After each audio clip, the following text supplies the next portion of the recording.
चीज़ देखा था इस चैप्टर से हम लोग जो पढ़ रहे थे तो 5-7 क्वेश्चन लड़ा था आपकी बीट है। गोरीवाल्डी का आया था, बिस्मार्क का आया था, तुर्की के बारे में आया था, 1830 की क्रांति के बारे में आया था, इस मेटरनी के भी बारे में था। हाँ गुड। तो चलो हटाओ, हम लोग पढ़ेंगे तो उसके बाद से पता चलेगा डीप में। क्लास रिकॉर्ड चालू कर दिया ना हो। हम लोग का मेन जो टॉपिक है इसमें कि यूरोप में राष्ट्रवाद। तो पूरे पृथ्वी पर कितने महाद्वीप है? 7 महाद्वीप है। एक महाद्वीप पर लोग नहीं रहते हैं, अंटार्कटिक पर तो कोई जाते नहीं है, लेकिन बाकी जो द्वीप है हमारे पास, जैसे उत्तरी अमेरिका हो गया, दक्षिण अमेरिका हो गया, यूरोप हो गया, एशिया हो गया, ऑस्ट्रेलिया हो गया, तो सब में जो लोग रहते होंगे तो हर व्यक्ति लोगों को अपने अपने महाद्वीप और महाद्वीपों में अपना देश, तो अपने अपने देश के लिए कुछ ना कुछ लोग सोचते होंगे। तो तुम लोग याद है कुश्तनिया के नाम तो सुना है? कुश्तनिया नहीं सुना है, चलो कोई बात नहीं है। मान लो कि अभी हम लोग बिहार में है, बिहार भारत के अंतर्गत में और भारत एशिया में आता है। तो भारत में अगर कोई सत्ताधारी व्यक्ति पूरे कब्जा कर ले, चाहे कोई जाति कोई धर्म पूरे भारत पर कब्जा कर ले, और बाद में हमें पता चले इस चीज को कि जो हमें अधिकार है वो पूर्ण रूप से है ही नहीं समझ में आ रहा बात क्या बोलना चाह रहे हैं। जो हम लोग यूरोप की बात पढ़ते हैं, यूरोप में जो व्यक्ति लोग थे, लोग बाहर के जो विदेशी लोग थे, उस पर कब्जा किए थे। वहाँ के राजनीतिक वाले कब्जा कर लिए थे अपने सत्ता के लिए। वहाँ के लोगों को पूर्ण रूप से अधिकार था ही नहीं। वहाँ पर पूर्ण रूप से जब अधिकार नहीं था तो लोगों जो छोटे छोटे कब्जे में थे, मतलब राज्य में थे, जैसे महाजनपद हुआ करता था, जैसे भारत में क्या है जनपद हुआ करते थे, 16 महाजनपद है, इस सब चीज़ को याद रखा करना। तो जो जनपद के रूप में जब राजा को पता चला, चाहे अपने राजनीतिक वहाँ के लोगों को पता लगा कि भाई हमारा संपूर्ण रूप से हम आज़ादी नहीं है, भाई ये हमारे पूर्ण अधिकार नहीं है, ये सब कुछ भाषा में इन्हीं लोग का, सभ्यता में इन्हीं लोग का, अपने धर्म, अपने पैसा, आर्थिक स्थिति, सब चीज़ पर कब्जा बना के रखा सब बड़े व्यक्ति, व्यापारी लेवल के जो लोग हैं। तो धीरे धीरे जब लोगों की जानकारी बढ़ते गई तो एक आंदोलन की प्रक्रिया शुरू करते हैं अपने देश के लिए कि नहीं हमारा देश जो होगा राष्ट्रीयकरण होगा, हमारा अपना खुद के सारे नियम होंगे, हमारा खुद के सब कुछ होंगे। समझ में आ रहा है? तो यूरोप में जब जितने बड़ा यूरोप है, यूरोप में जो 44 जो देश है, उसमें जितने छोटे छोटे देशों में जो बटा, वहाँ के लोगों ने अपने अपने के लिए लड़ना शुरू किया कि हम खुद अपना एक राष्ट्र का निर्माण करेंगे। आप इस पर अधिकार नहीं जता सकते, पूरे यूरोप में आपका अधिकार नहीं होगा। तो जब छोटे छोटे भागों में बंटने लगा, वहाँ के सत्ताधारी राजनीतिक जो लोग थे अपने अपने हिसाब से, एरिया के हिसाब से कब्जा करना शुरू किए थे। उनके लोग क्या करना शुरू किए? विरोध करना शुरू किए। तो सेम ये प्रक्रिया हम लोग यूरोप के जो पढ़ रहे हैं, यूरोप में वहाँ के राष्ट्र के लिए वहाँ के जो लोग थे एकजुट हो गए कि भाई हमें राष्ट्रीयकरण चाहिए। जैसे भारत क्या है, राष्ट्रवाद है कि राष्ट्रीयकरण है? राष्ट्रवाद अपने राष्ट्र के लिए मरना और मिटना, बहुत खतरनाक टॉपिक है और बड़ी अच्छा चीज़ है कि हम अपने देश के प्रति पूरे संघर्ष करें, हम अपने देश के लिए मर मिट जाएं, हम अपने देश की आर्थिक स्थिति सुधारें, हम अपने देश में तकनीकी बढ़ाएं, स्वस्थ व्यवस्था बनाएं, पर्यावरण को संतुलन रखें। इस सारे चीज़ को देखते हुए हम अपना एक राज्य का स्थापना करें, उसको बोलते हैं राष्ट्रीयवाद। अपने राष्ट्र के लिए मरना और मिटना ही राष्ट्रीयवाद होता है। कोई डाउट? अब हमको लगता है शॉर्ट में सीख गया होगा। राष्ट्रवाद यूरोप है, यूरोप एक महाद्वीप है, उस महाद्वीप में बहुत सा देश है। अब पूरे महाद्वीप में कब्जा करना लोग बैठे थे, कब्जा करके बैठे थे, उसमें अलग अलग छोटे छोटे राज्यों में क्या हो गया, बट गया। उसी को बोला गया राष्ट्रीयकरण। हमको अपना इतने दूर के क्षेत्रफल में हमारा राष्ट्र है, इतना दूर में हमारा राष्ट्र है, ये सब अलग अलग भागों में बनाकर अपना राष्ट्रीयकरण का निर्माण किए। ठीक है, उस समय के जितने लोग मिलेंगे सब राजा मिलेंगे, एकदम लोग तुम फोटो में देखेगा तो साफ लगेगा, एकदम सोना चांदी का एकदम बेल्ट पहना, पूरी एकदम बड़े बड़े स्टार लगा हुआ रहेगा, तुमको प्रिंसेस की टाइप को मिलेंगे सब कोई। अब हमको लगता है पढ़ना चाहिए, हमको पढ़ाते हैं। अब सुनना ध्यान से। राष्ट्रवादी आधुनिक विश्व के राजनीतिक जागृत और प्रतिफल है। विश्व के राजनीतिक, दुनिया में सब कुछ तुम लोग करना, राजनीतिक के लपेट में मत आना। राजनीतिक के मतलब 100 में 100 बात झूठा, सब कुछ क्या हो जाते हैं, झूठे हो जाते हैं। बहुत लोग गद्दार, तुमको कब किधर से किधर भक्सी झुकवा देंगे कोई तुम्हें पता ही नहीं चलेगा। गजब का लोग झूठ बोलते हैं, गजब की प्रक्रियाओं का निर्माण करते हैं राष्ट्रीयकरण में। ये एक व्याख्या कर देते हैं, तुम्हें ऐसे सपना दिखा देंगे कि तुम्हें पता ही नहीं चलेगा कि ये क्या हो रहा है क्या नहीं। और इस समय कलयुग में हर व्यक्ति राजनीति का माहिर होते गया है। वो खुद का, तुम अपने आप का क्यों ना हो, तुम खुद अपने आप में राजनीति का एक माहिर बनते जाओगे। प्रतिफल एक ऐसा भावना जो किसी विशेष भूगोलिक, सांस्कृतिक, सामाजिक परिवेश में रहने वाले लोगों को एकता की वाहक कहता है कि वाहक बताती है। राष्ट्रवाद अभी तुमको हम क्या सिखाएं, अपने राष्ट्र के लिए पूरे व्यक्ति एकजुट हो जाते हैं, उसी को राष्ट्रवाद कहते हैं। तो इसमें सब कुछ दिखाता है कि हम अपने वाहक जो व्यक्ति है सब कोई एकता हो जाते हैं, सब कोई एक है, इसको बोलते हैं राष्ट्रवाद। अभी भारत में हमला करो ना, पूरे तीनों सेना एक हो जाएगा, धाए सेना पूरे पार्टी जितने सब एक हो जाएगा, सीधा राष्ट्रवाद है, कोई नहीं अंदर हमारे घुस सकते हैं, इसको राष्ट्रवाद बोलते हैं। देश में तुम्हारे देखो भारत में भी गृह युद्ध होने वाला है, तुम लोग गृह युद्ध के बारे में बतेबो कि बहुत बार 9th में भी सिखाए थे। जैसे अपने घर में मार हो जाता है, झगड़ा होता है, उसे राज्य में एक राज्य से दूसरे राज्य में होता है। जैसे उत्तर प्रदेश सबसे पहले गृह युद्ध शुरू करने वाला है, मेरे भविष्यवाणी के मुताबिक लगता है। तो ऐसे ही हमारे कुछ भी हो राज्य में, लेकिन हमारे देश की जब बात आए तो हम सब राज्य एक हो जाएंगे, इसको क्या बोलते हैं, राष्ट्रवाद बोलते हैं। ठीक है, अब देखना, राष्ट्रवाद की भावना बीजारोपण यूरोप में पुनः जागरण काल से ही हो चुका था। समझना ध्यान से, धीरे धीरे पुनः जागरण, वहां पर यह चीज की प्रक्रिया जग उठी थी कि नहीं, यह यूरोप में कुछ ना कुछ तो हो रहा है भाई, इसको तो देखना पड़ेगा। इसमें यूरोप के सत्ताधारी जो लोग हैं ये कर क्या रहे हैं। हम लोग कहाँ का पढ़ रहे हैं, यूरोप की बात पढ़ रहे हैं। हम लोग किस में आते हैं, एशिया में आते हैं। वहां से जब शुरू हुआ था यह कांड तब की बात है, तो वहां पुनः जागरण हो चुका था। परंतु 1789 में फ्रांसीसी क्रांति की उन्नत रूप से प्रकट हुई थी। क्वेश्चन बनता है फ्रांसीसी क्रांति कब शुरू हुई थी, तो 1789 में वहां से सबसे पहले पुनः जागरण शुरू हुआ था, राष्ट्रवाद की भावनाओं वहीं से उगमन शुरू हुआ था। अब देखना, फ्रांसीसी क्रांति की प्रकट हुई थी 19वीं शताब्दी के, यह उन्नत आक्रमण रूप से सामने आए, इसी कारण श्रेष्ठ थे और परिमाण भी यह युगांतकारी हो रहे थे। मतलब धीरे धीरे इस प्रक्रिया शुरू हो गई थी। अब पुनः जागरण वहाँ पर जो वहाँ के जो आसपास के जो अथी थे, प्रिंसेस थे, वो कब्जा करके बैठे हुए थे। देखो हमको याद नहीं आ रहा है, क्रिस्तीनिया था खाई शायद, हाँ वही कब्जा करके वहाँ का बैठा था। वहाँ के लोगों को ये चीज़ को पाते नहीं होने देता था कि आपका अधिकार क्या है, आप आज़ाद है, आपके पास कौन कौन से अधिकार है, किसी को उन लोग को पाते कुछ भी नहीं था। जब धीरे धीरे वो विकसित होते गए, जब वो बाहर घूमते गए, तब उन लोग को पता लगा व्यापारों के माध्यम से कि अरे यार हम लोग तो गुलाम है, हम लोग तो घूमने के मौके नहीं मिल रहा है। तब वो व्यक्तियों ने अपने राष्ट्र के लिए क्या किए, आंदोलन करना शुरू कर दिए। जैसे तुम लोग यहाँ पर हो, इसी में रूम में हमेशा के लिए रख ले, इतना झुंड में हो और इसी में तुम लोग को सीमित कर दे, अपने बाउंड्री जो है गेट है उसको क्लोज कर दे। और जब तुम बाहर नहीं निकलोगे तो तुम्हें पता कैसे चलेगा कि व्यक्ति के जीवन व्यापन कैसे होता है। और जब बाहर निकलोगे, देख क्या होगा, उसके बाद से मेरा क्या हाल करोगे, यदि तुमको जेल में बंद कर रखे। सेम वही काम हुआ यूरोप में। अब देखना फिर अगला टॉपिक में क्या होते हैं। यूरोप के राष्ट्रीयता की भावना को विकास में फ्रांस की राजक्रांति तत्पश्चात नेपोलियन के आक्रमण के महत्वपूर्ण योगदान दिया। पहला एग्जिप्टी तैयार होता है यहाँ पर कि जो फ्रांस के क्रांति की जो शुरुआत हुई थी तत्पश्चात किसको दिया जाता है, नेपोलियन को। किसको, पहला शुरुआती क्रांति के पुनः जागरण शुरू होता है यूरोप में। अगर बात करते हैं तो फ्रांस में 1789 की प्रक्रिया से शुरू होती है और यह भागीदारी किसको जाता है, नेपोलियन को जाता है। गुड। कहते हैं कि फ्रांसीसी क्रांति की राजनीति के अभिजात्य वर्गीय परिवेश से बाहर कर और अखबारों को सड़कों पर सर्वसाधारण की वस्तु बना दिया। यूरोप में कई राज्यों में नेपोलियन अभियान द्वारा नव युग का संदेश पहुंचा। क्या संदेश था भाई, नेपोलियन ने क्या संदेश हर माध्यम से लोगों के पास पहुंचाना शुरू किया। कैसा संदेश था उसका, नेपोलियन का। क्या नेपोलियन कैसा क्रूर नेता था। तुम नेपोलियन का फोटो देखता होगा, तुमको लगता होगा देखो कितना वीआईपी एकदम राजा की तरह फोटो दिखाई देता होगा नेपोलियन का। दिखाई दे रहा है एकदम एचटी में, तुम लोग का बुक में ही प्रिंट हुआ होगा तो देखो कितना अच्छा लगता होगा नेपोलियन का। देखो प्रिंसेस है व्यक्ति। अब इसका मुख्य कारण क्या था, यह संदेश पहुंचाया कि नेपोलियन ने जर्मन और इटली के राज्यों को भौगोलिक नाम से परिधि से बाहर कर उसे वास्तविक और राजनीतिक रूपरेखा प्रदान की है।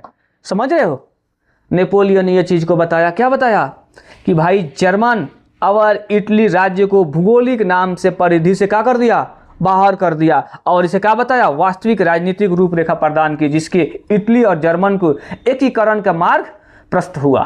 तुमको याद है एकीकरण के लिए हम बताए थे, एकीकरण क्या होती है, जब बताओ भाई, ये चैप्टर डबल पढ़ा रहे हैं। एकीकरण क्या होता है? एकीकरण फेल है ना, इसलिए तो बोलते हैं याद किया करो। पानी नहीं रखा।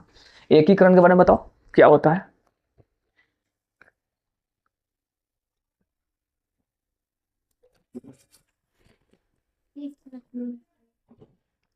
ठीक है, चलेगा, वो भी जो बोले वो भी तुम्हारा ठीक है, लेकिन इस सब चीज़ों को थोड़ा सा ध्यान रखो। जितने याद करेगा लोग उतने बढ़िया रहेगा भाई, याद करोगे बेस्ट है। ठीक है। हिस्ट्री क्या होता है? बोलने से आता है। सुनो, बोलो और एक बार लिखो। हिस्ट्री तुमको बार बार नहीं पढ़ना है, आगे चल के तुम साइंस पढ़ने जा रहे हो 12th में, तो इस चीज को ध्यान रखो। कहते हैं नेपोलियन ने वास्तविक रूपरेखा प्रदान की, जिससे इटली जर्मन के एकीकरण का भी मार्ग प्रशस्त हुआ। दूसरी तरफ नेपोलियन की नीतियों के कारण फ्रांसीसी प्रभुत्वता और आधिपत्य के विरुद्ध यूरोप में देशभक्ति पूर्वक विवक्ष भी जगा, और नेपोलियन के पतन के बाद यूरोप में विजयी शक्ति ऑस्ट्रिया की राजधानी विनया में 1815 में एकत्रित हो गया। नेपोलियन के भी क्या हो गया? इसी कारण नेपोलियन के क्या हो गया? पतन। क्वेश्चन कहीं पूछता है कि नेपोलियन के पतन का मुख्य कारण क्या था, तो नेपोलियन ने एक संदेश पहुंचाया था। कब? वह संदेश की समस्या जो थी वो पूरे 1815 ईस्वी के आसपास में वो संदेश पहुंचाए थे कि इटली और जर्मन के दोनों को भूगोलिक के परिधियों के नाम से हटाकर इससे राजनीतिक रूपरेखा क्या कर दिया? तैयार कर दिया, जिसके कारण वहां के लोग विरोध शुरू किए और नेपोलियन की क्या हो गई? खलास, पतन हो गया। पतन मतलब समझता है ना, खत्म हो गई उनकी सत्ता। और यूरोप में पुनः जागरण हुआ किसका? ऑस्ट्रिया की राजधानी कहाँ बनाया गया? विनया में बनाया गया। बहुत बार क्वेश्चन पूछता है मल्टीपल चॉइस में, ध्यान रखना। उसी व्यवस्था का स्थापित करना था कि जिसे नेपोलियन के युद्ध में विनयों ने अस्त और व्यस्त कर दिया, और इसमें युद्ध छूट गया, मार हो गया इस उनके बयान से और इसके सूचनाओं से। क्या होता है देखना इसमें थोड़ा। एक तुम्हें मानचित्र दिखाई देता होगा बाबू, दिखाई दे रहा है? यह यूरोप का मानचित्र है। तो हल्का सा तुम लोग कभी भी घर पर पढ़ो, क्योंकि कोचिंग में हम सबको मानचित्र लगा कर रखे साइड साइडों में, तो तुम लोग अपने अपने रूम में मानचित्र को भी इस्तेमाल किया करो। मानचित्र भी लगा कर रखो, जिससे और अच्छा लगेगा, ये सारी चीज़ों को समझ में आएगा कि कोई व्यक्ति तुम्हारे रिलेशन का भी आते हैं। बहुत इज्जत कौन लुटता है? रिलेशन का। बदनाम कौन करता है? पड़ोस और रिलेशन। तुम नहीं भी काम करोगे उसका बदनामी कर देते हैं। तो इसलिए रूम को इतना अच्छा सजा कर रखो कि अंदर प्रवेश करने के बाद से कोई व्यक्ति को लगे कि हाँ बढ़िया जलन हो, कम से कम उसके अंदर से सुनूक के जाए कले जाए कि नहीं बाप रे बड़ा खतरनाक है, हमारा लड़कों से बढ़िया है। तो ये सब चीज़ों को रूम में मैप को इस्तेमाल करो, लगाओ। जब तक तुम पढ़ रहे हो तो तुम्हारे घर में लक्षण लगे कि स्टूडेंट हो ही नहीं कि बकरी बार हैं ऐसे मत करवाते रहना से। ठीक है, कुछ बढ़िया बिजनेस में हम तुम्हारे अपेक्ष नहीं करते हैं। जैसे हम भी यादव हैं तो भैंस रहती है, ऐसा कुछ नहीं है, लेकिन रूम में नहीं रहती है। तो ऐसे रूम भी तो सजा कर रखो, बढ़िया रखो, सुंदर सुंदर। नेक्स्ट, परंतु इसमें भाग लेने वाले राजनीतिक इस बात को देख सकने के असमर्थ रहे। जितने भी थे उसमें जो भाग ले रहे थे वो असमर्थ रहे थे। कह रहे थे जनतंत्र और राष्ट्रवाद की नई शक्तियां राजनीति को निर्धारित करने के लिए नए तत्वों के रूप में उभर रही है। यहाँ पर जितने भी राजनीतिक है सब नए नए आ रहे हैं। तुम देखो ना, आने वाले समय में हम लोग को जो नेता आएगा, मस्त पढ़ा लिखल नेता आएगा, एकदम पूरे भौकाल और खौफ में एकदम बनाएगा कि लगेगा कि हाँ यह नेता बेस्ट है। यह वैसे उभर खाबर नहीं आ गया एकदम पैसा लूटने डाकू चोर को नहीं, एकदम पढ़ा लिखा। सन 1815, यह चीज याद करने में समस्या होती है। हिस्ट्री में सबसे ज्यादा कठिन क्या है? सन को याद करना। यह एक गजब बोरिंग चीज लगता है कि ना, हर चीज, हर स्टूडेंटों को सबसे बोरिंग क्या लगता है? सन को याद करना। तो हल्का लपेटना, हम नहीं कह रहे कि तुम लोग ना चले पूरे याद ही करो, लेकिन लपेटना कुछ मतलब ऐसा लपेटने के जो तुम अपने भाषा से आ जाए और इंटरेस्ट बनाने को कोशिश करना हिस्ट्री में। विनया सम्मेलन में मेजबानी ऑस्ट्रिया के चांसलर बना और मेटरनिख ने जो घोर प्रतिक्रियावादी था। क्वेश्चन आपकी पूछा था ना कि मेटरनिख ने क्या था, उसके अबिन विरोध किया। अबिन चांसलर नहीं बना है, चांसलर अबिन कौन बना है? विनया के सम्मेलन में कौन बना था? मेजबानी ऑस्ट्रिया के चांसलर मेटरनिख ने किया, समझना ध्यान से, और प्रतिक्रियावादी था। बना कौन चांसलर? मेटरनिख। था कैसा व्यक्ति? प्रतिक्रियावादी। अब इसे सम्मेलन में ब्रिटिश, रूस, प्रासा, अब देखो कितना मजा आने वाला है। जैसे ही चांसलर बनता है पूरे यूरोप में हलचल मच जाता है। जैसे योगी सरकार अगर प्रधानमंत्री बने तो देश में कितना मजा आएगा, सब हल्का मच जाएगा भाई। क्या अब तो कुछ कांड होने वाला है। बाकी दो देश तो सबसे पहले छटपटाएंगे, पाकिस्तान, पूर्वी और पश्चिमी दोनों जाना। सेम वैसे ही कांड इसके हुआ बनते हैं। कटेस्टेरिया जैसी यूरोप शक्तियों ने मिलकर ऐसी व्यवस्था की जिसका मुख्य उद्देश्य था यूरोप में उस शांति और संतुलन को स्थापित करना था। ये सब जना मिल गए कि सबको क्या करना है, शांति समझौता में लाया जाए। लेकिन जब वो अंदर अंदर जो आग सुनग रहा था, कहाँ पर, यूरोप में राष्ट्रीयकरण के लिए, वो बुझाना असंभव था।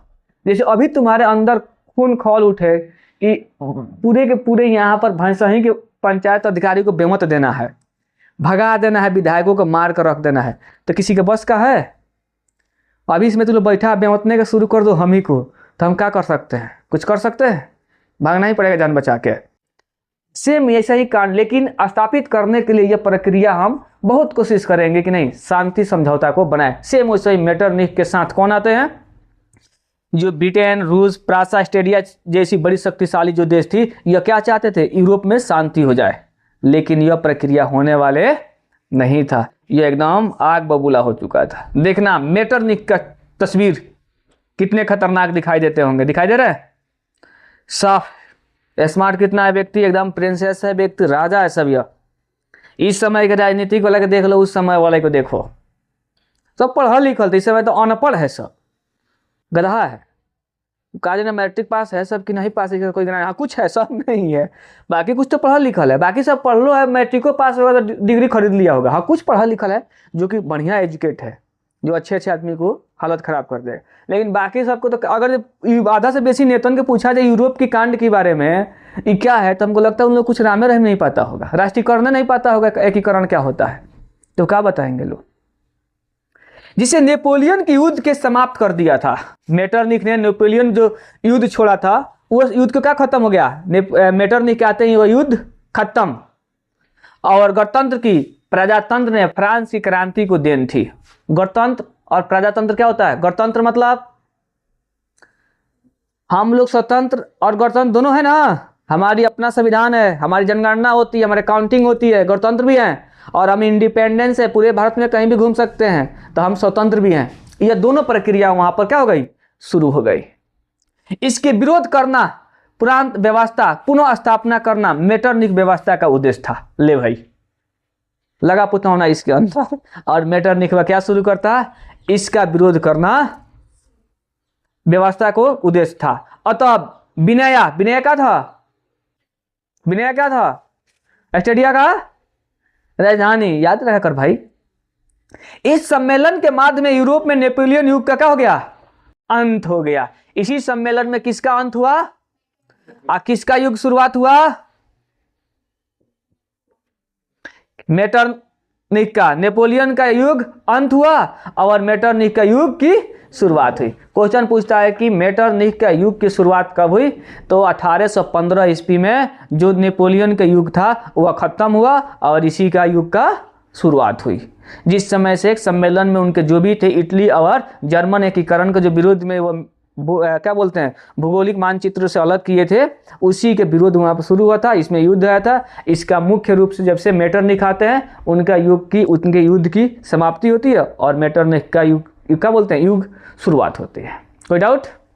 क्या बस इटली पर अपना प्रभाव स्थापित करने के लिए मेटरनिख ने उसे कई राज्यों में विभाजित कर दिया। देखो पहले मेटरनिख आया और बोला कि भाई इटली को विभाजित कर दो, और इटली को क्या कर दिया, कई राज्यों में बांट दिया और अपना उसका राजा बन के बैठ गया। जैसे मोदी जी क्या है, पूरे 2800 राज्य केंद्र शासित प्रदेश सबका राजा है, इस पर बैठे हैं ना, पूरे 5-6 उंगली है ऐसे, इसी पर मोदी जी बैठल है। से मेटरनिख आया और इटली में विभाजित किया, एक राष्ट्रवाद का बनाया और उसका मुख्य अतिथि के रूप में बैठ गया। अब सुनना इसमें, देखो अब क्या होता है। कहते मेटरनिख ने विभाजित कर दिया और सिसिली और नेपल्स के प्रदेश, कहता है कि उर्वो वंश की सम्राट फ्रेडिनेंट को दे दिया गया। देखना एक राजवंश स्थापित करता है यहाँ पर, छोड़ो उसको। और रोम और उसके आसपास के राज्य को पोप को सौंप दिए गए। किसको सौंप दिया गया? पोप को सौंप दिया गया। और लंबार्डी और वेनेशिया की अस्टेरिया की प्रभुता कायम हुई और परमा और मोडलेना जैसे टरकनी की प्रांत और हैंसवर्ग की राजवंश को दे दिया गया। यहाँ पर कई गो राजाओं को निर्माण करता है मेटरनिख ने, अलग अलग बांटता है और बहुत से राजा को उत्पन्न करता है और राजवंश भी स्थापित करता है। अब देखना यहाँ से क्या होता है। और जनेवा और सैंडिनिया के पिडमाउंट को राज्य को सम्मिलित कर दिया गया, आपस में मिला दिया इसको। और जर्मन में 39 रियासत को संघ कायम रहा, जिस पर अप्रत्यक्ष रूप से अस्ट्रेलिया का क्या था? अधिकार स्थापित किया गया था। अब देखना कितने रियासत में इसको बांटा? 39 राज्य ऑस्ट्रेलिया का, और ऑस्ट्रेलिया के उस पर क्या था? अधिकार हो गया था। आई इसने मेटरनिख ने पूरे के पूरे इटली में क्या कर दिया? इनको विखंडित कर दिया और अलग अलग राज्य को स्थापित कर दिया, जिससे वो अपना हक जमाए रखे। जब छोटा छोटा राज्य रहेंगे तो एकीकरण जल्दी तो करेंगे नहीं, इतना जनसंख्या उनको मिलेगा नहीं, और जब मिलेंगे नहीं तो आंदोलन जल्दी छिड़ेगा नहीं, और नहीं छिड़ेगा तो हमारे चलती हमेशा के लिए विराजमान रहेगा। इसलिए वो अपने चाल चले थे, लेकिन देखना यह चल नहीं पाते हैं वहाँ पर। फिर यहाँ पर क्रांति का एक मुख्य धारा उत्पन्न होगा, बहुत खतरनाक धारा उत्पन्न होने वाला है। कहता है कि हर संभव प्रयास किया गया कि राष्ट्रीयता की भावना ना जगे। समझ रहे हो? वो एकदम कोशिश इतना करता था सब कि राष्ट्रवादी की भावना जब लोग में जगवे नहीं करेगा तो हम लोग राज भोगेंगे। जैसे अभी मोदी जी क्या है, एक सबसे खराब लगता है क्या चीज़, वो आता है लो इलेक्शन में, और देखना इलेक्शन में आएगा सबसे पहले बोलो कि यह मंदिर बना, देखो हम इसका विरोध नहीं कर रहे हैं, यह बहुत लफड़ा की बात है कि लोग बोलेंगे कि व्यक्ति है, लेकिन तू बताओ एजुकेशन पर नहीं बतियाता है सब, बच्चन को छात्रवृत्ति मिला कि नहीं मिला नहीं बतियाएंगे सब, जॉब अब के बारे में नहीं बतियाएंगे, मंदिर और इनको मारो उनको पीटो, बनाओ मंदिर, सही बात है। हम लोग के बाद में उन लोग से बने तो हम लोग पूजा करते हैं मंदिरों में, नेतवन से बढ़िया, वो तो पखंडी है सब। हम लोग जितना मंदिर जाते हैं उतना तो वो लोग जइबो नहीं करता होगा जिंदगी में अपना। अब फिर भी यह कितने करता है कि कभी हम लोग नो पढ़ ही नहीं पाएंगे, बढ़िया से एजुकेटेड नहीं हो पाएंगे, तो कहाँ से राष्ट्रीयकरण की भावनाओं के लिए हम मारपीट करेंगे।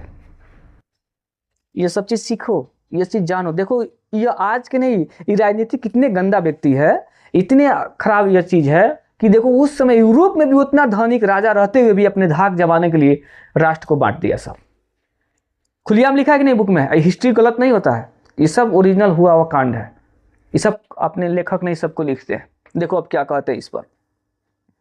मेटरनिख ने फ्रांस की पुनः व्यवस्था की पुनः स्थापना की, इसी तरह विनय सम्मेलन की प्रतिक्रियावादी शक्तियों को विजय थी, लेकिन यह व्यवस्था अस्थायी साबित न हुई और जल्द ही यूरोप में राष्ट्रीयता भावनाओं को प्रसार हुआ, जिससे यूरोप में लगभग सभी देश प्रभावित हो गए। ये लोग चाहते थे कि ऐसा ना हो, लेकिन ऐसा हो नहीं सका और पूरे यूरोप में यह फैल गया कि भाई हमें चाहिए तो राष्ट्रीयकरण चाहिए, जो हो जाए। अब पूरे भावना पूरे यूरोप में यह चीज़ फैल गया, पूरे राज्य में फैल गया।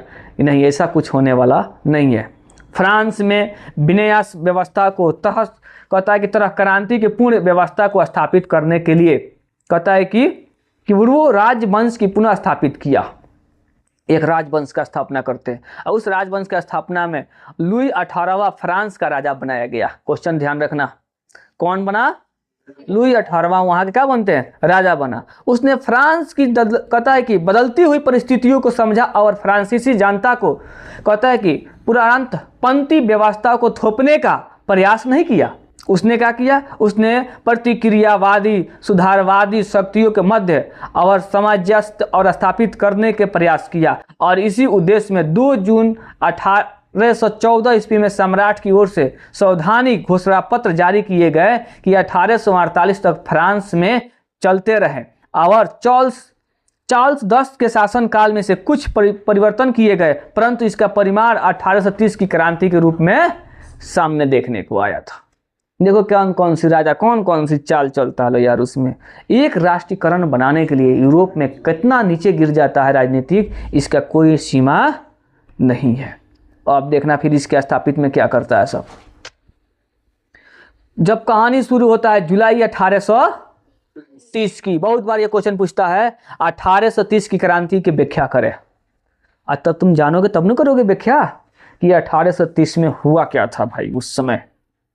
तो इस सब चीजों को जानना सबसे जरूरी होता है। कहते हैं कि चार्ल्स 10 के निरकुशल प्रतिक्रियावादी शासक था। क्वेश्चन पूछता है बहुत बार, ध्यान से। जिसके फ्रांस की उभर रही राष्ट्रवादी तथा जनतरवादी भावनाओं को दबाने का कार्य किया। उसने अपने शासन काल में संवैधानिक लोकतंत्र की राह की कई गतिविधियों को उत्पन्न किए। उनके द्वारा प्रतिक्रियावादी और पोलिनेक के प्रधानमंत्री बनाए गए और पोलिनेक ने पुण्य लुई 18वें द्वारा स्थापित समान नागरिक साहित्य का स्थान पर शक्तिशाली अभिजातक वर्ग की स्थापना और विशेष अधिकारों को विभूषित करने का भी प्रयास किया। जो जितने राजा आते हैं एक दूसरे पर किए हुए जितने भी चीज लगाए हैं सबको खत्म करने में लगे हुए हैं पूरे के पूरे। उसने इस कदम को उत्तरवादियों की चुनौती और क्रांतियों के विरोध और षड्यंत्र समझा कि एक षड्यंत्र की धारा है, इसको भाई जल्दी खत्म किया जाए। प्रतिक्रियावादी सदन और दूसरे उत्तरवादियों ने कहते हैं कि पोलिनेक के विरोधी गहरा असंतोष प्रकट किया। भाई देखो ये तो है, इनको राज बनाया गया लेकिन ये अच्छा प्रकट नहीं करते हैं। और वहीं चार्ल्स 10 ने इसी विरोध में प्रतिक्रियावादी 25 जुलाई 1830 को 4 अध्यादेशों द्वारा उत्तर तत्वों को गला घोटने का प्रयास किया था। और इन अध्यादेशों के विरोध में पेरिस की क्रांति की लहर दौड़ गई। यहां पर शुरू हुआ और पेरिस में क्रांति शुरू होना, यह प्रक्रिया शुरू कर देते हैं। और फ्रांस में 28 जून 1830 ईस्वी को गृहयुद्ध आरंभ हो गया। बहुत बार क्वेश्चन पूछता भाई गृहयुद्ध क्या है। तभी तुमको शुरू में ही लेक्चर में तुमको जो अपने भाषा में समझा रहे थे तो गृहयुद्ध के बारे में समझाए थे। गृहयुद्ध आपस में ही लड़ जाना ही क्या होता है, गृहयुद्ध कहलाता है। जैसे मान लो उत्तर प्रदेश से बिहार ही लड़ गया तो क्या हो गया, गृहयुद्ध हो गया। जुलाई 1830 की क्रांति कहते हैं, इसी क्या कहते हैं, 1830 की क्रांति कहते हैं।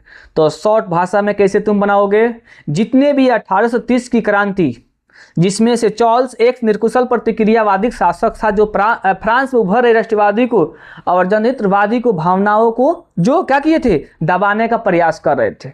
उसी समय एक शासन काल में लोकतंत्र विरोध करने वाले प्रतिनिधियां कौन आते हैं, पोलिनेक ने प्रधानमंत्री बनाया गया और वह जितने चार्ल्स 10 के लगाए हुए शासन है उस सबको हटाने की प्रक्रिया शुरू करते हैं। वहां के जनताओं के अंदर आक्रोश प्रकट होती है कि यह क्या है, विरोध कर रहे हैं। यह जानते थे कि जितने भी चार्ल्स 10 के द्वारा लगाया गया प्रतिनिधि जो भी नियम है वह सभी क्या है, एक षड्यंत्र का रचा हुआ है, जिसे वहां के लोगों ने विरोध किए। और चार्ल्स 10 ने 4 रियासतों में 4 अध्ययन देशों में एक आंदोलन शुरू किया। उसी आंदोलन में क्या हुआ था, फ्रांस में पेरिस में क्रांति की लहर दौड़ गई और फ्रांस की 28 जून 1830 में गृहयुद्ध शुरू हो गया। इसी को कहा जाता है जुलाई 1830 की क्रांति।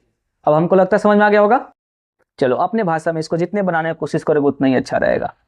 परिणामतः एक्स चार्ल्स फ्रांस की राजगद्दी त्याग दिए और इंग्लैंड पलायन हो गया। देखो लास्ट में इनको भागना पड़ा ना। अगर षड्यंत्र नहीं था तो क्यों भागे भाई, लड़के दिखाओ। ऐसे ही मोदी जी भागेंगे एक दिन। इसी प्रकार फ्रांस में क्या हो गया, जैसे ही यह पलायन होते हैं तो कहते हैं कि उलू वंश की शासन का अंत हो गया और 1830 में भी शासन खत्म हो गई। फ्रांस जुलाई 1830 की क्रांति के परिणाम स्वरूप कहते हैं कि उलू वंश की स्थापना का अलेक्स की वंश की गद्दी जैसी सौंप दी गई। देखना एक अलग राजगद्दी पर बैठते हैं। इस वंश के शासक लुई फिलिपिन थे। देखना लुई 18वें लुई फिलिपिन में अंतर है। क्वेश्चन पूछा था तुम लोग को, अंतर भी बताए थे हम। लुई फिलिपिन और बाद में आते हैं चार्ल्स 10 के बाद से, जब भागते हैं भागने के बाद से ही आता है लुई फिलिपिन। ठीक है, ध्यान से यह क्वेश्चन पूछा हुआ था आपकी 2026 में।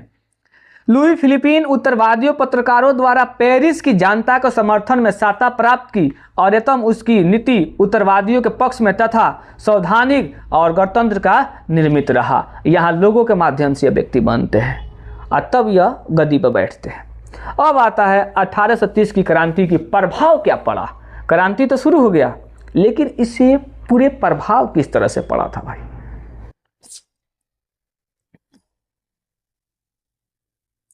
1830 की क्रांति के प्रभाव इस प्रकार। जुलाई की क्रांति इस बात की सूचना थी कि देश में कट्टर राजसत्तावादियों का प्रभाव कम हो रहा था। वास्तव में यह क्रांति मध्य वर्ग और लोक प्रभुत्ता के सिद्धांतों को देन थी। इस क्रांति में फ्रांसीसी क्रांति के सिद्धांतों को पुनर्जीवित किया और विनया कांग्रेस उद्देश्य को सिद्ध कर दिया। इसका प्रभाव संपूर्ण यूरोप पर पड़ा और राष्ट्रीय तथा देशभक्तियों की भावना को क्या था, प्रफुटन का जिस प्रकार हुआ, उससे सभी यूरोप राष्ट्रों में राजनीतिक एकीकरण का एक सैद्धांतिक सुधार और राष्ट्रवाद के विकास का मार्ग प्रस्तुत किया गया। और इटली जर्मन का भी एकीकरण, यूनान, पोलैंड, हंगरी तत्कालीन व्यवस्था प्रति राष्ट्रवादी की भावना से उभरने की प्रक्रिया शुरू कर दी। देखो ये एकीकरण भी हो गया इसको आते आते। आज भी एकीकरण नहीं हो पाता। ये एकीकरण के लिए बहुत लफड़ा होता है। ये सब राजनीतिक नेता लोग एकीकरण होने ही नहीं देते हैं। ये चाहते नहीं है कोई राज्य में एकीकरण हो, राष्ट्रवाद भावना उत्पन्न हो। इसी का आंदोलन उठ खड़े हुए। आगे चलकर फ्रांस में भी लुई फिलिपीन के खिलाफ आवाज उठने लगा। आगे चलकर शुरू में ठीक था, जिससे फ्रांस में एक और क्रांति पृष्ठभूमि तैयार की गई। किसके विरोध? लुई फिलिपीन के विरोध एक क्रांति शुरू होता है। और सन फिर 1848 की क्रांति। दिखाया हंस रहा है सब, वो लड़ेगा का सब। अबे बड़ी पढ़ना पड़ता भाई, सुनना ध्यान से। 1830 की क्रांति। लुई फिलिपीन एक उत्तरवादी शासक था। क्या था? उत्तरवादी शासक था, परंतु बहुत अधिक महत्वाकांक्षाएं तथा उसके अपने विरोधियों के खुश करने के लिए श्रमिक मध्यवर्गीय नीति की अवलंबन करते हुए सन 1840 में गीजो के प्रधानमंत्री नियुक्त किया गया। लुई फिलिपीन कहाँ का प्रधानमंत्री बना? हाँ। और कट्टर प्रतिक्रियावादी था। वह किसी की तरह वैधानिक, सामाजिक, आर्थिक सुधार को विरोध था। लुई फिलिपीन ने पूंजीपति वर्ग के साथ रखना पसंद किया। भत्तुरी के बड़ा खतरनाक निकला हो। और यह शासन कार्यों में अभिरुचि नहीं थे और वह अलमत भी था। उसने पास किसी तरह का सुधारात्मक कार्यक्रम नहीं था, न कि उसके विदेश में नीति की किसी तरह का सफलता हासिल हो रहा था। उसने शासन काल में देश भूखमरी, बेरोजगारी व्यवस्था होने लगी, जिसकी वजह से गीजो की आलोचना होने लगी। और गीजो क्या था? प्रधानमंत्री था।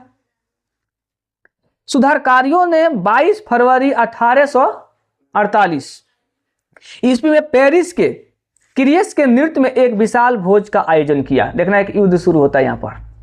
हर जगह अवरोध लगा दी गए और लुई फिलिपीन को गद्दी छोड़ने पर क्या कर दिया गया? मजबूर किया गया। 24 फरवरी को लुई फिलिपीन को गद्दी को त्याग दिया और इंग्लैंड चला गया। जितने भी गद्दी त्यागते थे कहाँ भागते थे? इंग्लैंड भागता था। बड़ा जैसे हम लोग कहाँ भागते हैं? नेपाल। पासपोर्ट लगता ही नहीं है। देखो जितना गद्दी त्यागा सब के सब उधर ही भागता है। तत्पश्चात नेशनल असेंबली में गणतंत्र की घोषणा करते हुए 21 वर्ष के ऊपर सभी वायस पुरुष को मत अधिकार प्रदान किया गया। 21 साल के जो ऊपर होंगे उनको वोट देने की अधिकार मिला, नहीं तो पहले नहीं था। अभी हम लोग के कितना है? 18 है।